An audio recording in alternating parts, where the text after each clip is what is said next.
নমস্কার, সালাম। কেমন আছেন আপনারা? কেমন আছে তুফানগঞ্জের মানুষরা? সত্যি কথা বলতে গেলে 2026-এ রোড শো শুরু হয়ে গেছে আমার, কিন্তু এটা হচ্ছে আমার প্রথম সভা। তুফানগঞ্জ থেকে সভাটা শুরু হলো আর কি, এবং যার জন্য করতে এসেছি, শিবশঙ্কর বাবু আমার খুবই প্রিয় একজন মানুষ, দারুণ স্পোর্টসম্যান। তার কনস্টিটিউয়েন্সিতে বলি বা তার গ্রামে বলি বা তার বাড়ির সামনে বলি বা এবং আপনাদের সামনে এসেছি। কিন্তু আমি একটা কথা আপনাদেরকে পরিষ্কার করে বলে দিই, কেন 2014 থেকে দিদি আমাকে নির্বাচনে দাঁড় করিয়েছিলেন লোকসভাতে, আমরা জিতেছি 2014-তে। তারপরে দিদিরা পার্টির হয়ে 2016 নির্বাচনও করেছি, তারপরে নিজের 2019, তারপরে আবার পার্টির হয়ে 2021, তারপরে আবার নিজে 2024, আবার 2026-এ আবার এসেছি। বিশ্বাস করুন, আমি আজ অব্দি কোনোদিনও যেখানেই গেছি না কেন, বাংলা জুড়ে আমরা মাঝে মাঝে আমরা ত্রিপুরাও গেছিলাম, দুবার পাঠিয়েছিল আমাকে, আমি যেখানেই গেছি আজ অব্দি কোনোদিনও বলিনি যে আমাদের দল বা আমাদের প্রার্থীকেই ভোটটা দেবে। আমি শুধু এইটুকু বলেছি, আপনাদের যদি মনে হয়, আপনারা যদি বিশ্বাস করেন তবেই কে দেবেন। কিন্তু হ্যাঁ, ভোটটা দেওয়ার আগে বিচার করবেন কোন দলটা আপনাদের জন্য কাজ করেছে, কোন দলের কর্মীরা যখন লকডাউন ছিল আপনাদের পাশে ছিল, কোন দলের কর্মীরা যখন আপনাদের শরীর খারাপ হয়, আপনাদের রাস্তাঘাট, স্কুল, হসপিটাল, সমস্ত কিছু যেই সরকার করবে তার হাতটা শক্ত করতে হবে, এইটুকুই দাবি, আর কিছু না। 23 তারিখে আমাদের এখানে নির্বাচন, তাই তো? 23 তারিখে তো আমাদের এখানে, কারণ এখানে দু ফেজে ইলেকশন হচ্ছে, বুঝতে পারছি না কোন জায়গা কোনটা কবে কি। তো 23 তারিখে আমাদের এখানে নির্বাচন। আমি যার হয়ে প্রচারে এসে তার নাম হচ্ছে শিবশঙ্কর পাল। এনাকে আমি বহু বছর ধরে চিনি, আমি সত্যি জানতাম না যে উনি টিকিটটা পাবেন। যা হয়, সবাই চোখে রাখে, খবর রাখছিল যে তৃণমূল কংগ্রেসের ক্যান্ডিডেট কারা কারা হবে। কিছু মানুষের নাম যারা আগে থেকে যারা আগে থেকে ক্যান্ডিডেট ছিলেন বা যারা আগে থেকে এমএলএ ছিলেন, তাদের নাম থেকে ডেফিনেটলি খুশি হয়েছিলাম। এবং কিছু অনেকগুলো নতুন নাম এসছে, সেই নতুন নামের মধ্যে কিছু নাম দেখে মনে হয় না যে বাহ, ভালো লোক রাজনীতিতে এসছে। তার মধ্যে ওনার একটা নাম ছিল যেখানে আমার মনে হয়েছিল যে ভালো লোকেদের রাজনীতিতে আসা উচিত। আমি জানি না ভালো কি খারাপ, আপনারা আমার সার্টিফিকেট দেবেন। 2014 থেকে আমি রাজনীতিতে এসেছি, আমি আমার মঞ্চ থেকে কোনো এমন কিছু কথা বলিনি যাতে কোনো দল বা দলের কর্মীকে ছোট করেছি। আমি চেষ্টা করেছি আমার দল কি কি কাজ করেছে সেটা আপনাদের সামনে রাখার। আজকেও তাই করব। যাওয়ার আগে শুধু একটাই কথা বলবো, যদি আপনাদের মনে হয় তবে কি আমার এই দাঁড়াটাকে ভোটটা দেবেন। যদি এবার চলে আসি আমাদের দল গত 2011 থেকে কি কি কাজ করেছে। আমরা এগুলো শুটিং করতে আসতাম নর্থ বেঙ্গলে, রাস্তাঘাট, super speciality super speciality hospital থেকে আরম্ভ করে অনেক কিছু কাজ আমাদের দল করেছে। বাচ্চাদের জন্য যখন বলা হতো বাচ্চা মেয়েদের কথা বলছি, তাড়াতাড়ি বিয়ে দিয়ে দেওয়া হয়, কারণ বাবা মার কাছে পড়াশোনা ছিল, পড়াশোনার টাকা খরচ ছিল না। আমাদের দল একটা প্রকল্প নিয়ে আসে, তার নাম দিল কন্যাশ্রী, যাতে প্রত্যেকটা মেয়ে তার শিক্ষার অধিকারটা পায়। এবং শুধু অধিকার নয়, এই প্রকল্পটাকে ইউনেস্কো সর্বোচ্চ সম্মান দিয়েছে, বিদেশ থেকে এই প্রকল্পকে সম্মান দেওয়া হয়েছে।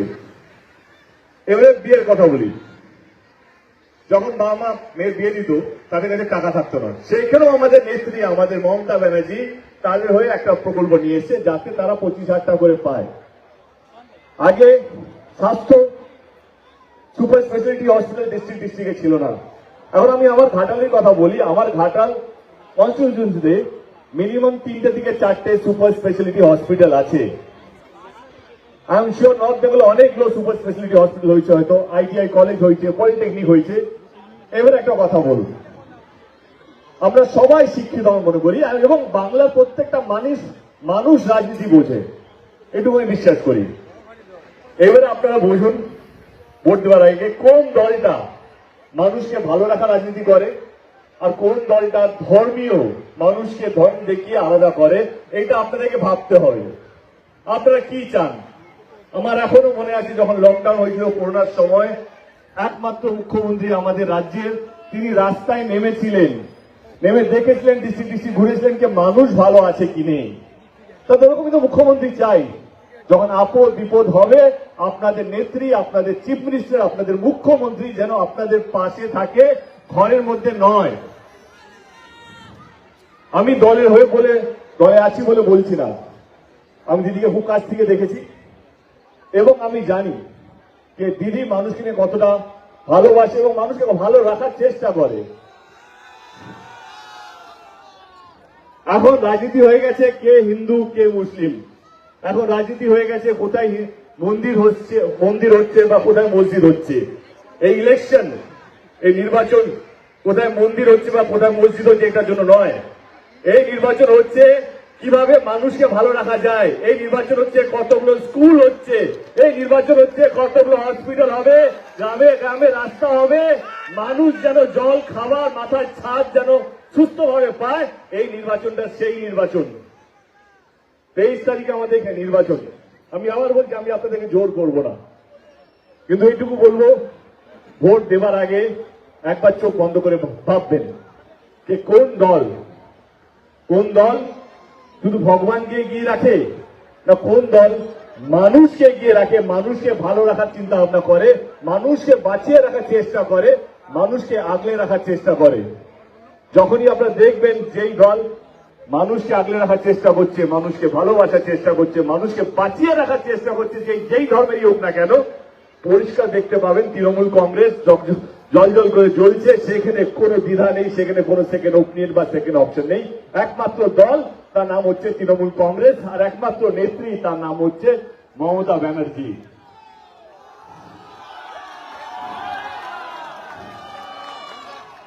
এবারে চলে আসি আমার ক্যান্ডিডেটকে নিয়ে, যেটা একটু আগে বলছিলাম যে ওনার নাম যখন আমি শুনি টিভিতেই দেখলাম, ঘাটাল ছাড়া বাকি জানতাম না, ঘাটাল শুধু জানতাম যে কে কে কোথা থেকে দাঁড়াচ্ছে। কিন্তু শিবশঙ্কর বাবুর যখন নাম শুনলাম আমি, আমার ভীষণ ভালো লাগলো, কারণ একজন দারুণ বিখ্যাত প্লেয়ার, যে দেশের জন্য খেলেছে, রাজ্যের জন্য খেলেছে এবং দেশের এবং রাজ্যের মাথা উঁচু করেছে, সেরকম একজন প্রার্থীকে নিয়ে আসা এবং অপপ্রচার করা হচ্ছে এখানে তিনি এখানকার ভূমিপুত্র নয়। আমার মনে হয় কি এটা তো ভুল। যেই ছেলেটা নিজের পরিশ্রমে তুফানগঞ্জের নাম এত বড় করেছে, সেই ছেলেটা এখান থেকে দাঁড়িয়েছে, আপনারা সাপোর্ট করবেন না? আপনারা পাশে থাকবেন না?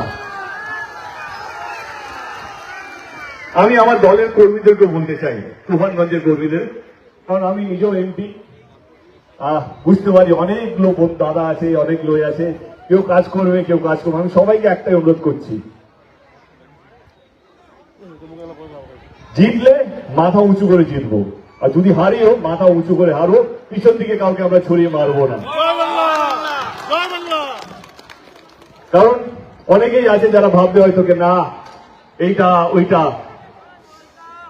মির্জাফর হলে সামনে দিকে মির্জাফর হও, পিছন দিকে নয়। বলে দাও আমি কাউকে পছন্দ করছি না এটা, তবে করো। যদি সাপোর্ট করো তো বিন্দাস যাও, বাড়ি বাড়ি যাও। 23 তারিখ অব্দি আমাদের কাছে টাইম আছে, আমার মনে হয় 21 তারিখ অব্দি আমাদের টাইম আছে। বাড়ি বাড়ি গিয়ে দলের হয়ে প্রচার করো আমাদের নেত্রী, আমাদের সরকার গত 15 বছর ধরে মানুষের জন্য কি কি নাই করেছে, প্রকল্পের মাধ্যমে, সমস্ত কিছুর মাধ্যমে। দেখবে একটা ভোটও বাইরে যাবে না যদি আমরা পরিশ্রম করি। আর মানুষ, আমি গ্রামে গ্রামে ঘুরছি গত 14 বছর ধরে বা 12 বছর ধরে, মানুষ আমাদের দলকে ভালোবাসে, মানুষ মমতা ব্যানার্জিকে ভালোবাসে। এবং আজকে আমি কথা দিয়ে গেলাম 2026-এ মমতা ব্যানার্জি আমাদের নেত্রী চতুর্থবারের জন্য মুখ্যমন্ত্রী শপথ নিচ্ছে, এর মধ্যে কোনো দ্বিধা নেই।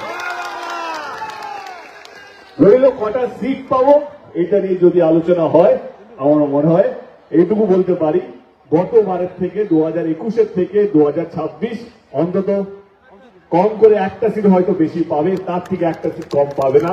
এইটুকু আমি বলে গেলাম আপনাদের সকলকে। ভালো থাকবেন, বেশি সময় নয়। আজকে সকাল থেকে কাল কিন্তু প্রচুর বৃষ্টি, মাঠে কাদা ভর্তি, এখনো বৃষ্টি হচ্ছে, তা সত্ত্বেও আপনারা এসছেন। আপনাদের ভালোবাসা, আপনাদের আশীর্বাদ আমাদের প্রার্থী এবং আমার জন্য দেওয়ার জন্য, তার জন্য আমি হাত জোড় করে মাথা নিচু করে প্রত্যেককে ধন্যবাদ জানাচ্ছি। ভালো থাকবেন, সুস্থ থাকবেন এবং ভালোবাসা ছড়িয়ে দেবেন। আমি জানি রাজনীতির মৌসুম, অনেক নেতারা আসবেন বিভিন্ন দল থেকে, তারা বিভ্রান্ত করার চেষ্টা করবে, তারা বলবে এইটা, তারা বলবে ওইটা। আমি এটুকু বলবো, মনকে জিজ্ঞেস করবেন সত্যি কি মিথ্যে। যদি মনকে জিজ্ঞেস করেন তো পরিষ্কার থাকবে যে তৃণমূল কংগ্রেস এবং আমাদের প্রার্থী যিনি এসছেন বিপুল ভোটে এই অঞ্চল থেকে জয়যুক্ত হবে, এর মধ্যে কোনো দ্বিধা নেই। ভালো থাকবেন, এতটা সময় দেওয়ার জন্য অসংখ্য ধন্যবাদ। আবার দেখা হবে জেতার পর। ভালো থাকবেন সবাই। Thank you so much. Thank you.